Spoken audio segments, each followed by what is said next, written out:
Here's how to pause your Google search history, so Google stops saving what you search for. First, open any browser on your phone or computer and go to myactivity.google.com. If you're not logged in, sign in to your Google account.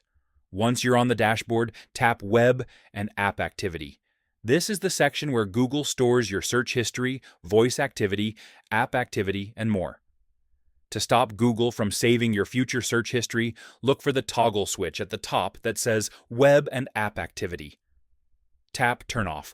A page will appear explaining what will stop being saved. Scroll down and tap Pause. From now on, Google will no longer save your search activity across your devices. Even when paused, your old history is still stored unless you delete it. Scroll down and choose Auto Delete. You can set Google to automatically delete past history every 3 months, 18 months, 36 months. Choose the time period you prefer and tap Save. To fully clean up your account, tap Delete, then choose Last Hour, Last Day, All Time, Custom Range. If you only want to delete search history, select Search in the filter. And that's it. Your Google search history is now paused and won't save anything anymore.